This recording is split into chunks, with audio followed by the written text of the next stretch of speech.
Ladies and gentlemen, boys and girls, whatever place it is you're tuned to the Life Signatures Radio.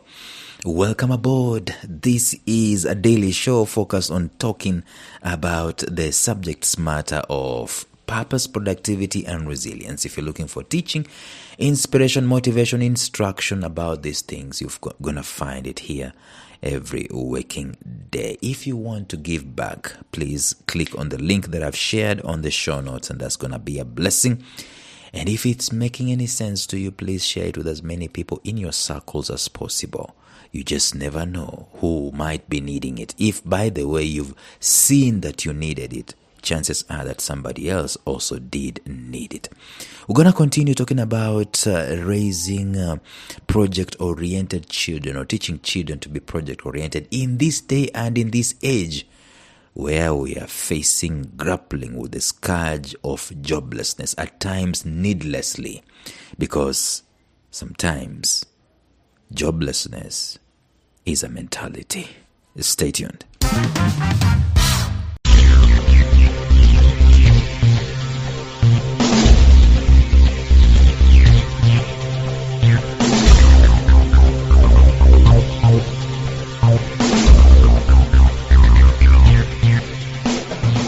Welcome to the Life Signatures Podcast with Lawrence Namale.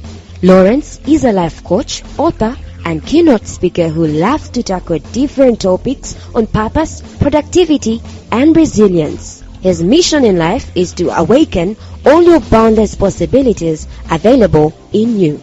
Life Signatures Podcast is dedicated to bring to reality every single person who knows that deep down in their gut, there's got to be more to life than this. And now, here is your host, Lawrence Namale.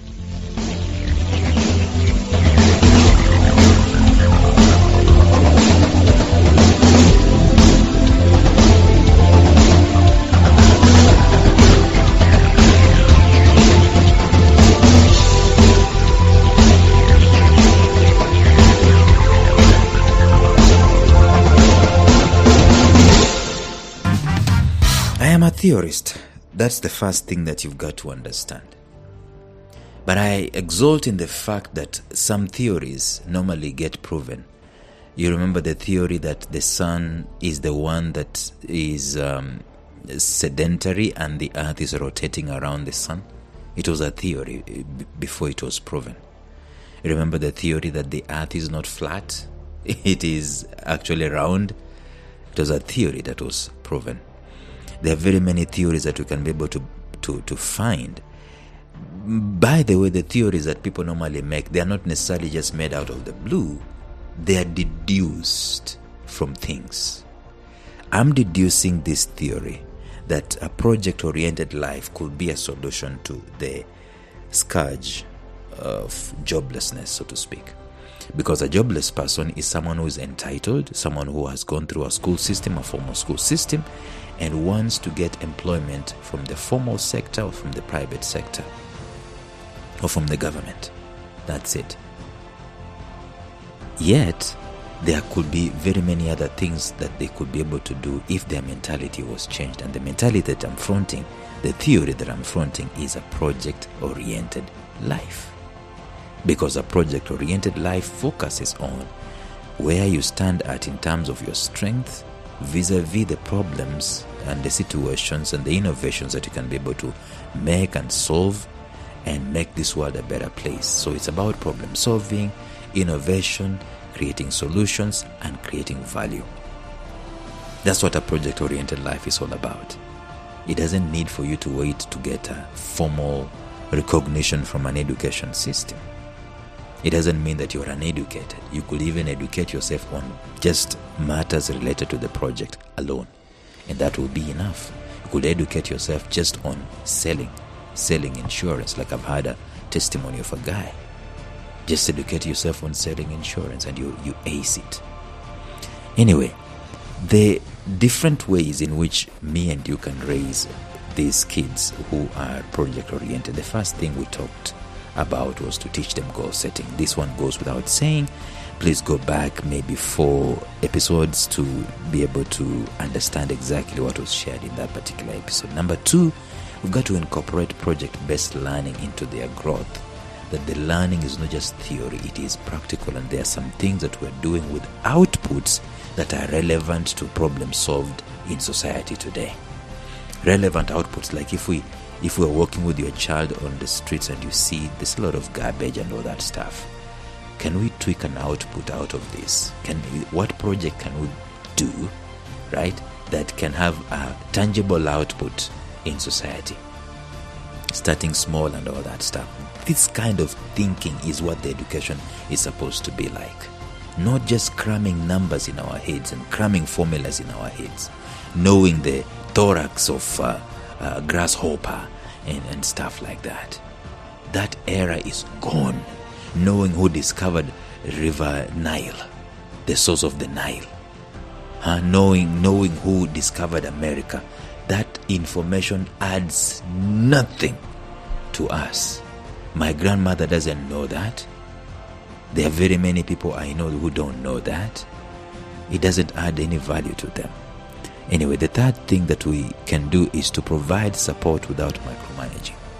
Avoid micromanaging children when they're having their own projects at all costs. The fourth thing actually, that I talked about yesterday was to encourage and celebrate the small wins.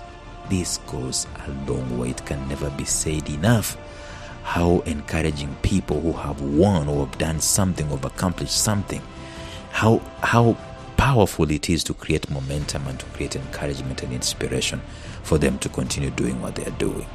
But today, let us look at something else. If we are going to raise project-oriented people, we need to encourage exploration and creativity. This one, let me warn you beforehand, is gonna come at a cost. Now, there are parents who are very super hyper sensitive and protective. They don't want to do this. And I'm gonna tell you a story. It's a sad story. Growing up as kids, we saw wild passion fruit growing, and we took note of that. It was growing on our fence. Nobody planted it. We took note of it. Sooner or later, it gave yield to some passion fruits. We didn't eat them. You know what we did? Collected them, packaged them actually in a nylon paper, and approached innocently a neighbor and tried to sell this to the neighbor. The neighbor declined to buy, but went a step ahead and reported us to our father. Our father realized what we were trying to do. He was livid, and he gave us a hiding, like you Americans will always say, but he gave us a beating, a thorough beating, because in his mind, we loved money, and people who love money are thieves. Little did he know that he was killing the spirit of entrepreneurship. He was killing the innovation. He was killing packaging. We packaged. You know, in that small thing, you know what was happening? In business terms, you know what was happening? First of all, there was a recognition of opportunity. In fact, even before recognition of opportunity, there is initiative. Secondly, there's a recognition of opportunity. Thirdly, there was packaging. Fourthly, there was sales that was taking place. All those things were nipped in the bud. Now, very many parents do it in a different way, where you inhibit or you stop or you limit your kids from experimenting with things. I mean, kids cannot touch things because they're going to spoil them. Don't touch that. Don't. We grew up in that kind of Don't even touch the switch. It's a poverty mentality that if this thing gets spoiled, we're not going to get it back. But let me tell you something. If we're going to raise these project-oriented kids, one of the key benefits of a project-oriented life is it fosters creativity. Curiosity, feeds on their curiosity. Allow them to explore their passions. Allow them to explore their desires, their endeavors.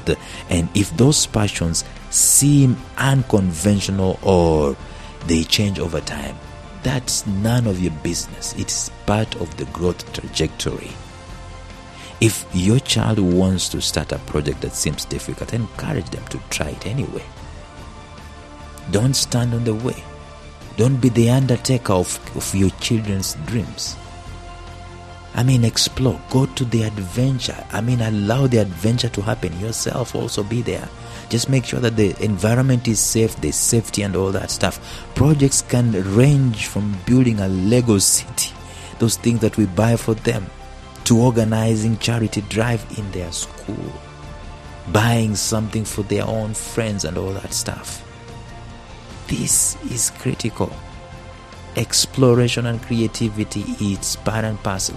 And now, as a leader or as a parent in the house or in the family, not only do you encourage that exploration and creativity, you make sure it is turned into a project in a fun way, fun-loving way. No, don't be stern on it and all that stuff, because when you become stern, again, it inhibits. Says, if I try something, he's going to force me to go the whole 9 yards and all that stuff. Find a balanced, adventurous way to turn this exploration and this creativity into projects that can be monitored, that can be owned by these kids, they can let them own something of their own creativity. Okay? Let them own something of their own creativity. Is it an arts book? Is it a song? Is it a jingle they have created? Is it a track they have created? Is it some drawing? Is it a story they have written? Whatever it is, let these guys own things, create things and own them. Okay? So allow for exploration and turn those explorations and those things that they are pet projects into full-blown projects. Tomorrow we're going to continue talking about this, but until then, bye-bye.